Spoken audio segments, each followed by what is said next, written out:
Buenos días, hermano. Buenos días.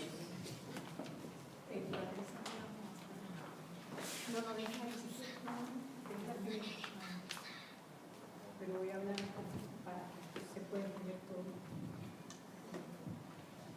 Bueno, el tema que yo le puse a esta charlita es el ministerio de la unión hipostática. En realidad es un misterio y que Dios nos lo ha ido revelando a través de toda su palabra. Y en este momento quiero que nos pongamos en oración para poder que el Señor nos guíe, el Espíritu Santo nos guíe para entender este tema que ha dado tanta confusión a través de la historia y que nos han tratado de confundir como a ella y como a muchos nos han tratado de confundir. Entonces, oremos. Señor, le damos gracias por esta mañana que nos permite reunirnos para escudriñar su palabra, entender los misterios que usted a través de su Espíritu nos ha revelado, y le ruego en el nombre de Jesús que esta enseñanza sea para entender más de la persona de Jesucristo y que sea de bendición para los presentes como lo ha sido para mí. En el nombre de Jesús, amén.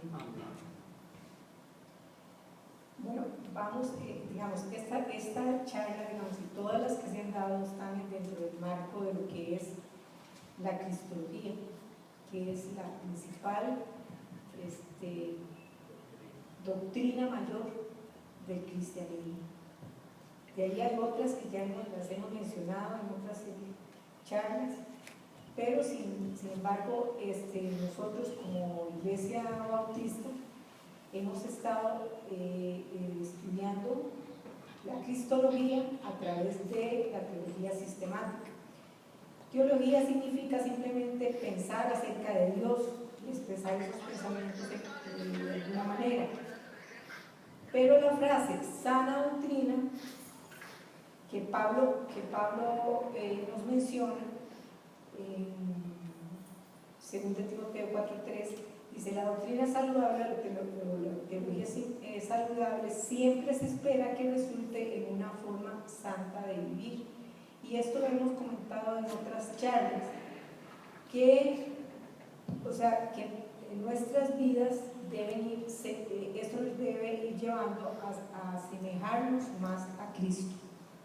Y para poder irnos asemejando más a Cristo, tenemos que conocer y entender la palabra que nos ha sido entregada por el mismo, por el Espíritu Santo, por Dios Padre. Entonces, ahora vamos a hablar de la unión hipostática. Procede del griego hipostasis, que quiere decir subsistencia, en el sentido de la realidad que subyace como sujeto a todas las características que integran la naturaleza de una persona. Dicha unión se llama hipostática porque se realiza directamente en la persona. Ahora, tenemos, como ya Gaby y otros ya lo han mencionado, tenemos diferentes tipos de unión, qué es persona, esto ya lo hemos tratado, pero vamos a ver 3 clases de uniones. Por ejemplo, la accidental.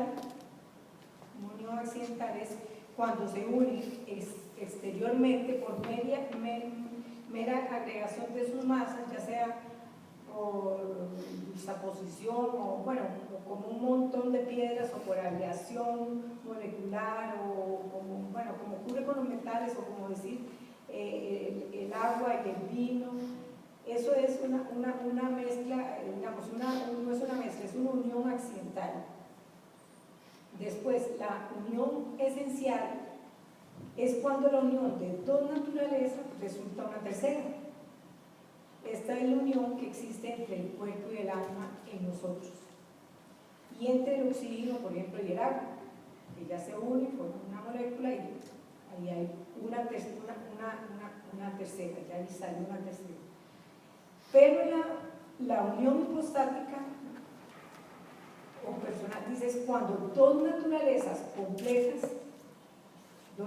completas en sí mismas se unen directamente en una persona.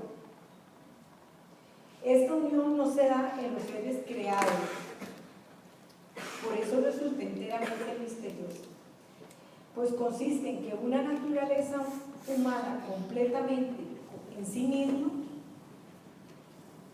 pero carente de propia personalidad, es unida directamente a la persona divina del Verbo ya subsistente desde toda la eternidad a su naturaleza divina.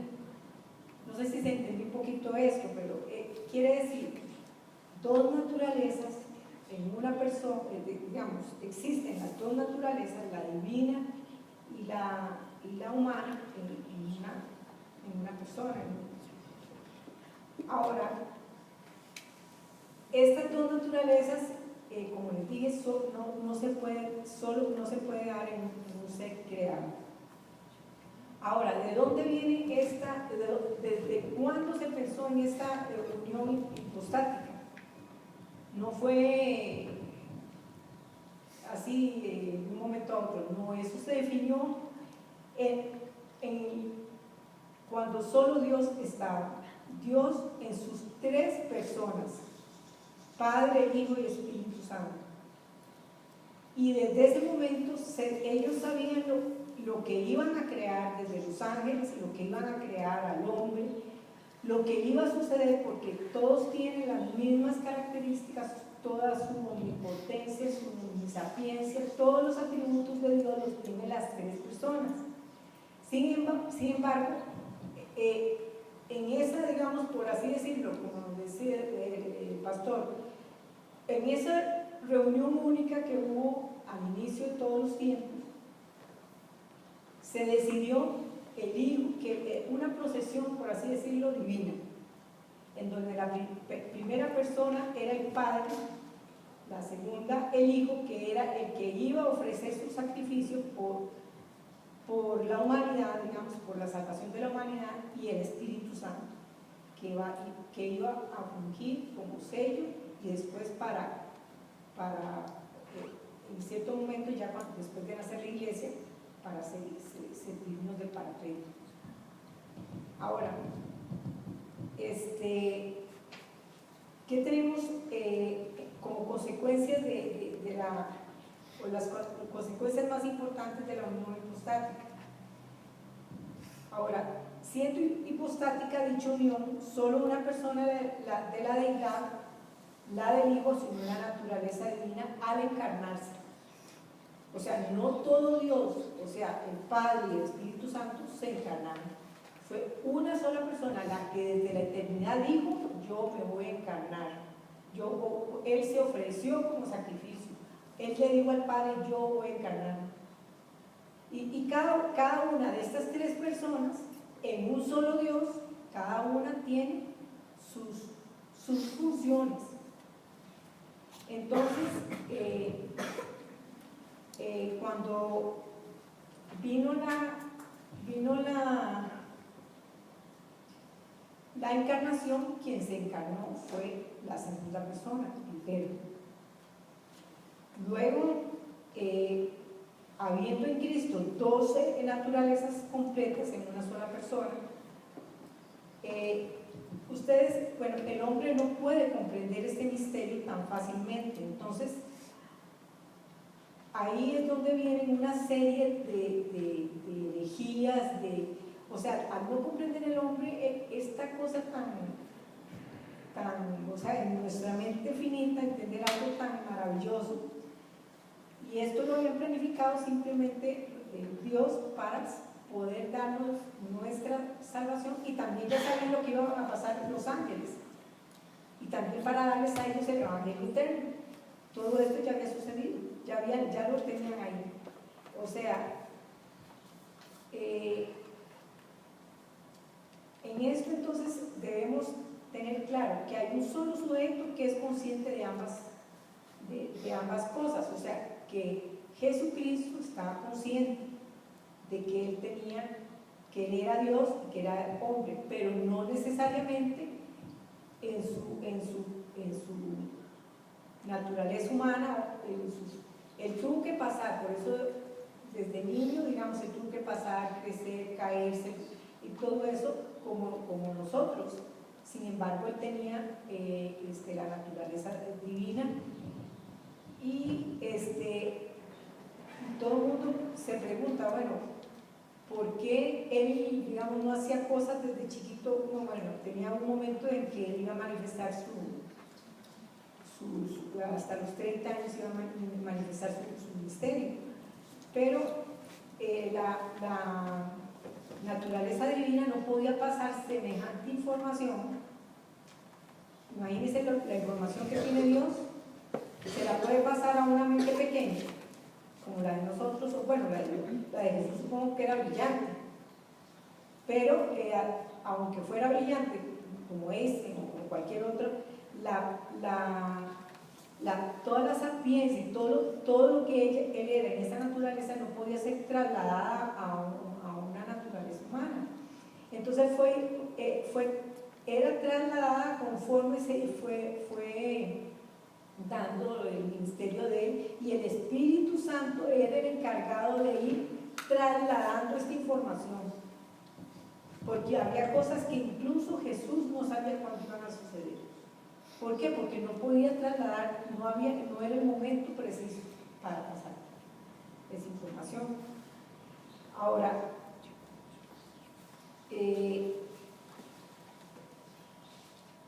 una cosa que es importante, y bueno, ahora lo vamos a resumir en este grafiquito, es que es cierto que la naturaleza humana de Cristo carece de personalidad propia,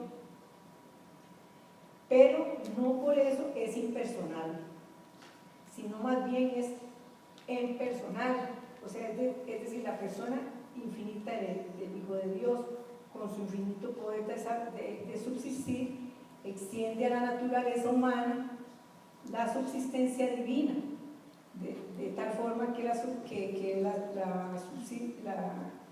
subsista, así como la naturaleza humana completa el orden del ser, como es el orden de existir. Ahora, en las Sagradas Escrituras no tenemos como que se menciona, digamos, la palabra Trinidad no aparece en toda la Biblia, pero sí hay montones de versículos y de infinidad que los tengo mencionados aquí, y que si guste tener estudios aquí bien, en donde sí se presenta claramente, digamos, que está Dios Padre, Dios Hijo, Dios Espíritu Santo. Un solo Dios en tres personas. Ahora, muchas veces nuestra mente finita, digamos, comienza, y esto no comenzó ahora, sino comenzó casi desde el momento en que nació, después de, cuando estaba Cristo, desde Cristo, como no lo aceptaron ni como rey, ni como nada, o sea, desde ese momento ya habían todos los opositores, detrás de todos estos opositores ha estado, como lo hemos visto anteriormente, mismo Satanás, para que la gente ni su propio pueblo lo aceptara como su rey, su Dios. Entonces, después de eso comienza a salir una serie de herejías, algunas, por lo menos 18 que se mencionan aquí, de las más importantes, pero aberraciones realmente. Y comienzan a reunirse, digamos, los santos padres en diferentes concilios, y hasta que se llega al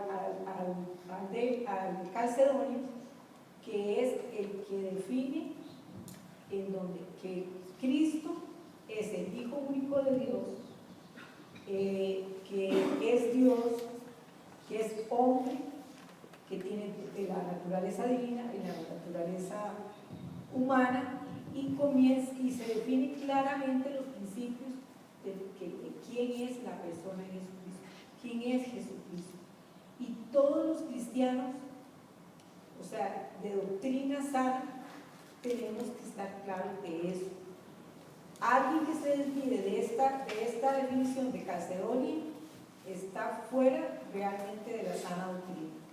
Entonces tenemos que estudiar a profundidad esto de la persona, de la unión hipostática, porque eso nos abre la mente a entender muchas cosas que la misma palabra a veces nos deja así, pero y de ahí misma, de la misma palabra, el mismo Satanás ha metido en otras personas cosas como, por ejemplo, digamos, decir, por ejemplo, herejías que comienzan desde, por ejemplo, contra la divinidad y contra la humanidad de Jesucristo. Por ejemplo, los ebionitas, sobre quien ellos decían que Cristo fue un mero hombre, sobre quien el Espíritu de Dios descendió en el bautismo a fin de capacitarle para su obra, pero lo abandonó en el Calvario. Ahorita te tengo. Después, los sentianos que decían que ellos, que eso era como un consorcio entre Dios y el hombre, y como un consorcio real, sino que, digamos, y que Jesús, al ser terrenal, al que se asoció temporalmente un espíritu superior. Esa es una de los errores y de las herejías cristológicas. Los docetas, por ejemplo. Cristo fue un ser celestial que tomó un cuerpo aparente, etéreo, o sea, un espíritu etéreo, formado en el cielo y venido a la tierra a través del útero de María, pero sin ser concebido por ella. Ahora, después les voy diciendo, vamos a ver en este gráfico cómo todo esto se puede resumir en eso que tenemos ahí. Después, vienen otros errores sobre la persona de Jesucristo, como por ejemplo el monarquinismo, que fue generado como en el siglo III, dice que sostenía que en Dios hay una sola persona con diferentes funciones. Ya por ahí comienza el monarquismo que usted habla. Pero se comienzan a salir más, o diferentes modos de manifestarse también. Por lo que dicho error se divide en dinámico y modalismo, y comienzan a salir otras herejías. Tenemos el socialismo,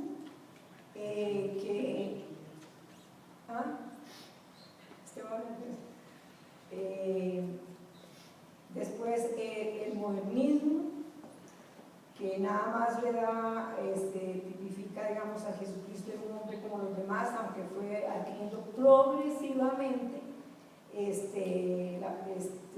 también por persuasión se fue haciendo como una persona tan elevada que Dios pues le dio una posición más elevada, digamos así. El racionalismo, que es el que todo, si no se explica por la razón, entonces establece la razón humana como único árbitro para discernir lo misterioso de lo normal. Entonces ellos no le dan ninguna fe a esto de la unión hipostática, porque no lo pueden entender. Después, el sentimentalismo, que dice, al sostener que el único modo de entender lo religioso es la vida subjetiva. O sea, quiere decir encontrar emoción con el Dios Todopoderoso, no la vía objetiva del conocimiento. O sea, que nosotros no es que tampoco no debamos investigar, debemos investigar la Biblia y también otros libros y también con conocimiento histórico. En cambio ellos no, ellos es solo como a base del sentimentalismo, que solo por medio del sentimentalismo se puede encontrar a Dios. Después hay otros errores, bueno, el existencialismo, que ya, ya viene siendo más de estas épocas, aunque todas las épocas han existido. Hay errores contra la humanidad de Cristo, como el apolinarismo. Después errores contra la unión hipostática, en donde está el nestorianismo, y que sostenía que cada una de las dos naturalezas de Cristo poseía su propia personalidad, que va contrario a lo que estamos explicando en admitiendo entre ambas naturalezas una unión accidental de mutua pertenencia moral, afectiva, pero no sustancial y personal. El monofisismo, este vocablo de monos, luz, de la naturaleza, dice: sobre la misma base falsa del nostoriacismo de cada una naturaleza, de que a cada naturaleza individual corresponde una persona. El monofisismo sostenía que una vez hecha la unión hipostática, solo había en Cristo una naturaleza, aunque fuesen dos naturalezas que existían antes de la unión. Mientras que solo existe una forma de nestoriacismo, en el monofisismo hay diversas formas de explicar de modo de existir la naturaleza una vez realizada la unión.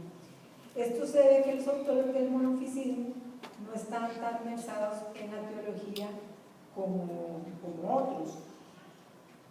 Dice que, bueno, el monofisismo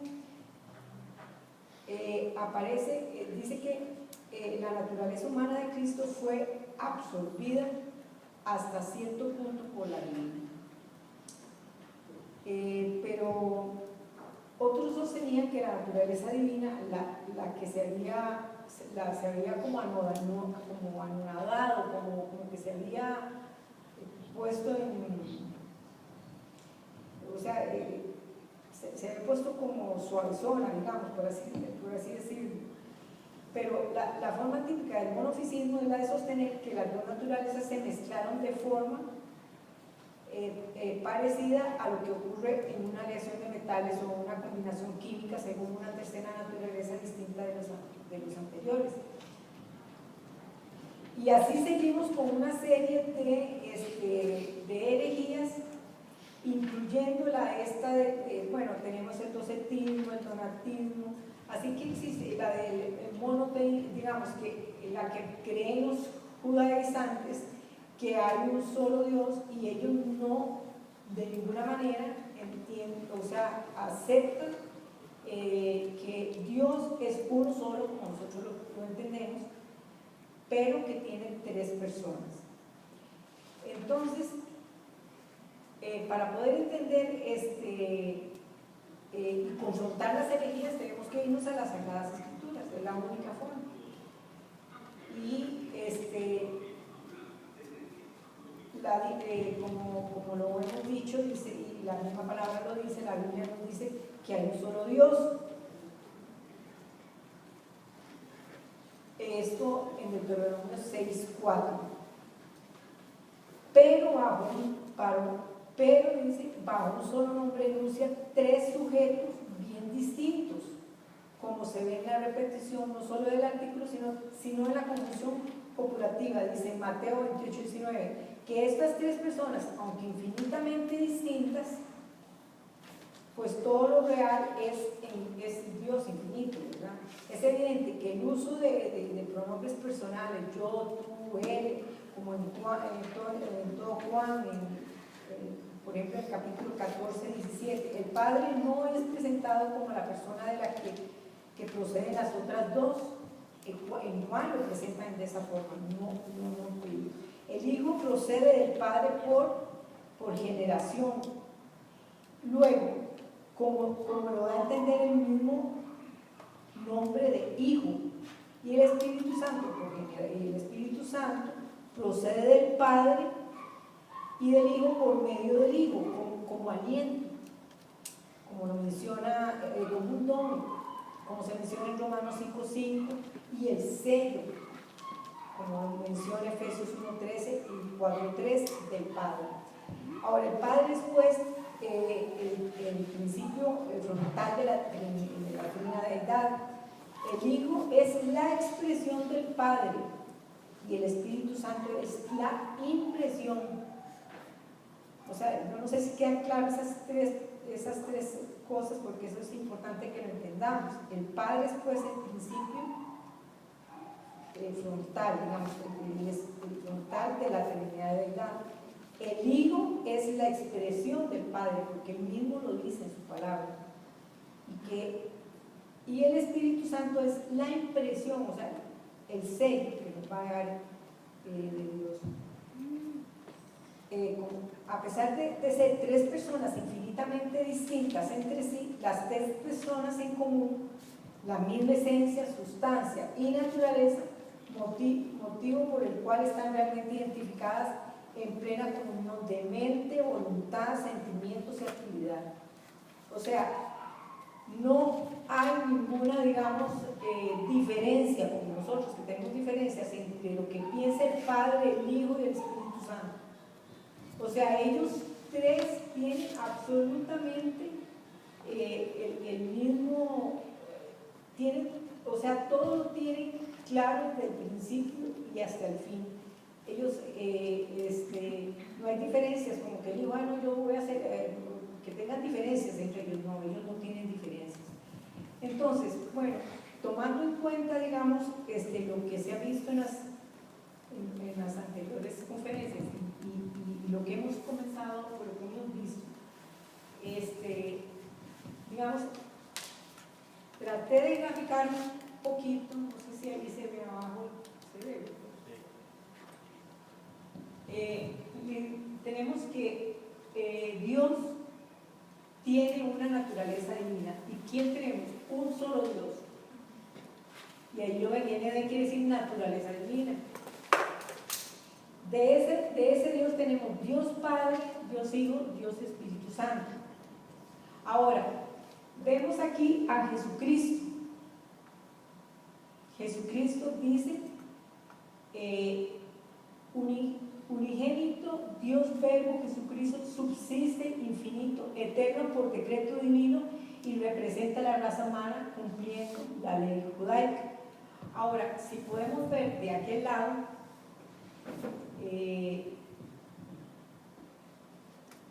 vemos que, vean donde aparece, digamos, María. Ahí es donde aquí empieza, digamos, lo que tenemos que entender. Vean que María tiene la naturaleza humana y vean la flechita que lleva el Espíritu Santo. O sea, aquí no hay, sino que ahí fue donde se produjo, donde vino, digamos, se encarnó la segunda persona de Jesucristo. Luego tenemos en Jesucristo, al nacer, en su estado de humillación, como explicó Andrés, nació de mujer, siendo Dios, se hizo hombre. Entonces tiene Jesucristo, sí tiene la naturaleza divina, como dice ahí, ND, y la naturaleza humana.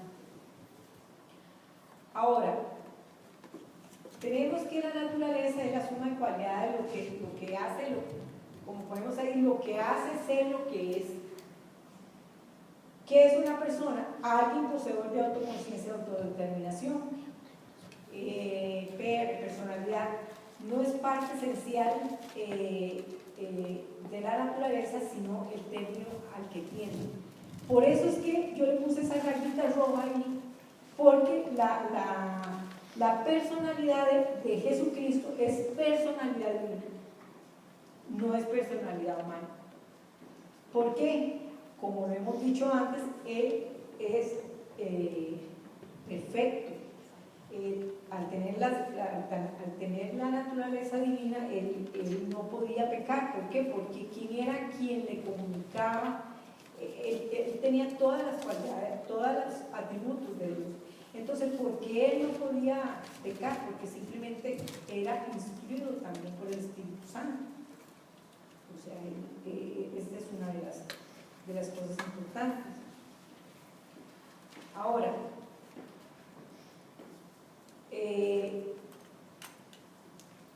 si gusta pasar la otra y después también nos veo. Tenemos aquí que en Jesucristo, bueno, viene la muerte,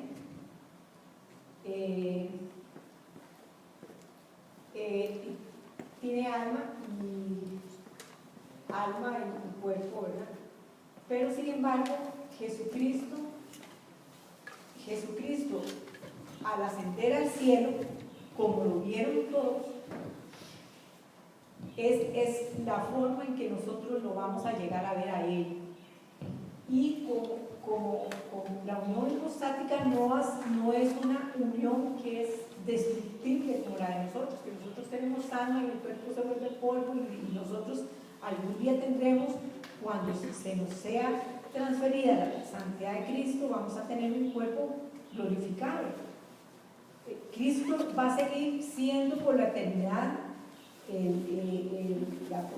tal como lo vieron ascender, ya glorificado. Siempre lo vamos a ver como lo vamos a poder ver a Él, a Cristo, cuando estemos, si Dios quiere, si Dios quiere, en el cielo, lo vamos a poder ver a Él, y Él va a seguir siendo la persona hipostática, la unión hipostática por la eternidad. Es la única forma, la única visión de Dios que vamos a tener. Nosotros nunca vamos a ver al Padre, porque como han dicho, es un espíritu puro, no lo vamos a ver. Y además al Padre lo único que le interesa es que nosotros veamos a Jesucristo, puesto que Él fue el que Él quiere que todos lo adoren a Él, los ángeles, nosotros, por la eternidad.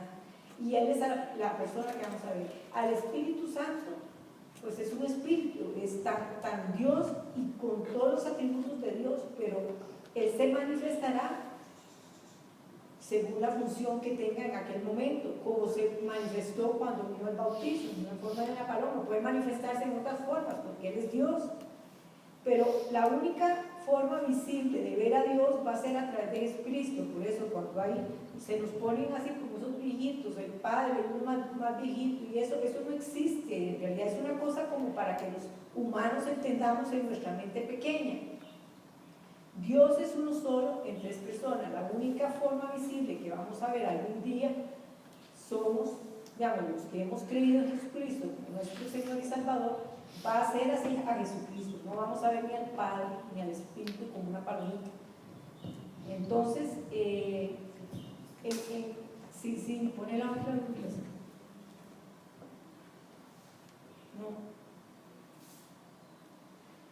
Aquí podemos ver que tenemos una cosa muy importante, porque todo el mundo puede decir, bueno, entonces Jesús podía pecar o no pecar. Entonces tenemos la santidad, la ontológica, eso estamos hablando de Cristo, ¿no? Y la moral. Entonces tenemos, ¿qué es la ontológica? Es la separación de lo mundo defectuoso y limitado. En Jesucristo fue posible por la unión hipostática. ¿Qué fue lo que fue posible? Que Dios no que Jesucristo no fuera ni inmundo, ni defectuoso, ni limitado, porque Él, por medio de la unión hipostática, no podía pecar. No podía, porque Él era Dios, y además tenía lo que se llama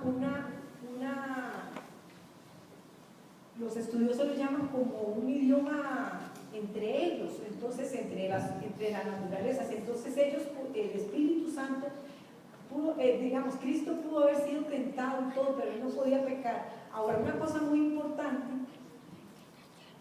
bueno, también en la parte moral, tenemos en la parte moral la positiva y la parte moral negativa. Entonces, Jesús como hombre tenía también, igual que nosotros, tenía libertad o libre albedrío, pero ¿cómo usaba Cristo la moral? En la forma positiva, en el ejercicio de la virtud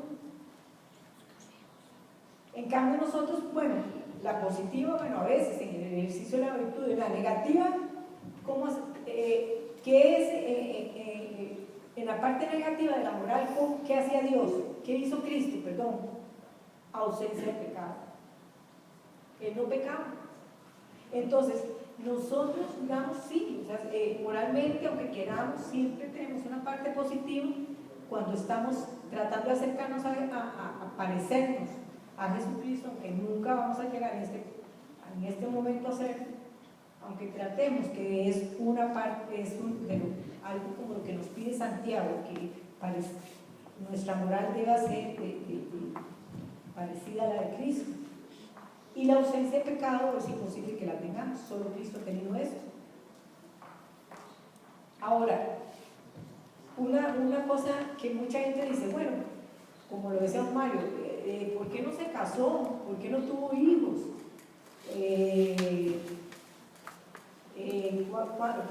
Todas esas cosas que la gente se pregunta. Y pues hay, digamos, en realidad respuestas como muy claras, digamos, el padre es padre, el hijo es hijo, y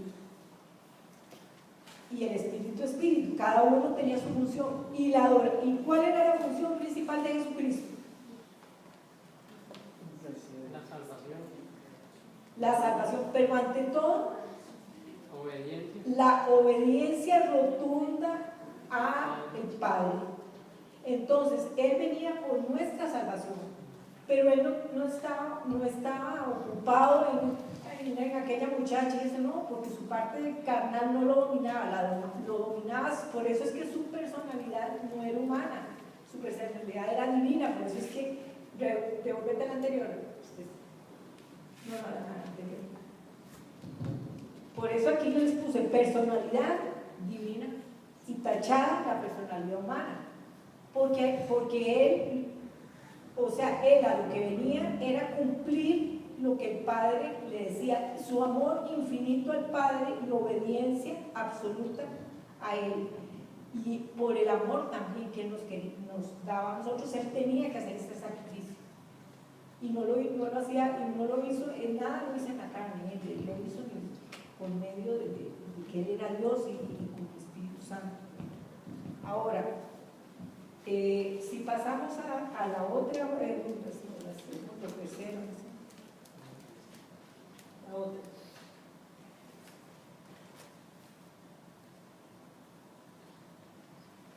La anterior, tenemos que la impecabilidad de Jesucristo, ¿verdad? Que no cometió pecado, eso ya lo hemos estudiado, es responsabilidad de la segunda persona. Él no cometió pecado porque él era Dios, y también por acción del Espíritu Santo, porque acuérdese que cuando estuvo en Getsemaní, incluso cuando le tentó también el diablo, él tenía una parte humana débil, pero sin embargo él tuvo la ayuda de ángeles, del Espíritu Santo y todo, y nunca cayó. Y eso es por la acción del Espíritu Santo y por su propia responsabilidad de segunda persona de la Trinidad. Ahora, Jesucristo es y fue incapaz de pecar, fue hecho pecado judicialmente, como lo explicó Andrés, estuvo libre éticamente de la corrupción hereditaria, así como del pecado actual. También una cosa muy importante, ¿por qué también Cristo no arrancó con pecado como nosotros? Porque Él no es hijo de hombre, Él no es hijo de como nosotros. Él fue encarnado. Y María sin pecado, porque nosotros somos herederos del pecado de Adán, Jesucristo no. Y ahí inmediatamente, inclusive, como hablaba Ricardo, él cambió todos venían sus oficios y todo que eran diferentes. Inclusive el sacerdocio de él no era el levita, sino el Melquisedec, que es eterno y es el que nosotros vamos a escuchar, y el sacerdocio que nos es dado a nosotros a través de la palabra de Jesucristo. Ahora algunos digamos, ejemplos que se muestran, digamos, en la Biblia, que nos dicen por qué es Dios, de a dónde es Dios, se nos presenta como Dios y como hombre. Digamos, por ejemplo, como Dios, Él es adorado, Mateo 2:11 al 21, como hombre, Él adoró al Padre, Juan 17. Después, Él fue llamado Dios, y ahí ven los versículos, Él fue llamado hombre, Él fue llamado Hijo de Dios, Él fue llamado Hijo del Hombre. A Él le ora Dios, a Él le ora, perdón, Él le oró al Padre. Entonces vean las comparaciones de como Dios y como hombre. Después, Él conoce todas las cosas. Y después, como hombre, Él creció en sabiduría. Ahora, Él da vida eterna, Él murió. Toda la plenitud de la verdad habita en Él, Colosenses 2:9. Él tiene un cuerpo de carne y hueso, igual al de nosotros. Entonces ahí se ve que la misma palabra nos va revelando que Él es Dios y que es hombre. Ahora, pienso que esta parte final y el grafiquito a mí me ayudaron mucho como a entender, inclusive una sola rayita que se metiera de ahí más o de menos en los grafiquitos que tal vez ustedes, si los quieren, yo se los puedo mandar por correo o algo así, puedan entender que solo el hecho de que, por ejemplo, unan estas tres bolitas de que Dios Padre, y que estén dentro de un solo Dios, digamos, como uno solo, que sea solo una persona, ya ahí, con solo eliminar esas tres, Dios Padre, Dios Hijo y Dios Espíritu Santo, ya ahí tenemos una herejía. Si no unimos a María con el Espíritu Santo, en una rayita ahí, digamos, por así decirlo, tenemos otra herejía, porque había una herejía que decía que María era Cristococos, o sea, madre de Cristo, ¿no? Eso es una herejía. Pero ella es Theotokos, madre de Dios, porque Cristo es Dios. Entonces comenzaron a todas esas herejías, pero si ustedes lo analizan en el grafiquito digamos, se entiende muy bien, por ejemplo, por qué no pecó Cristo, no tenía la personalidad, bueno, porque él era santo además, y la personalidad de él, ¿por qué no se casó? Por eso, porque él tenía otra función, o sea, no era la personalidad que lo dirigía a él, era la personalidad divina, no humana, no tenía esa personalidad. Entonces, yo creo que esto es un tema un poco así, pero en realidad, digamos, que si uno se mete y trata con todos los versículos y la Biblia, creo que sí se llega a entender bien que hay un solo Dios en tres personas, que Cristo tiene dos naturalezas, la divina y la humana, que esa es la unión hipostática, y que gracias a esto, al haberse convertido él en esta persona, digamos, en esta unión hipostática, pudimos o pueden ser salvados los que creen en él por fe, podemos obtener la salvación. Yo creo que esto es lo que tengo si hay alguna duda, pueden preguntar, o si no les queda algo claro. ¿Usted tiene alguna duda? No, ya está bien, gracias.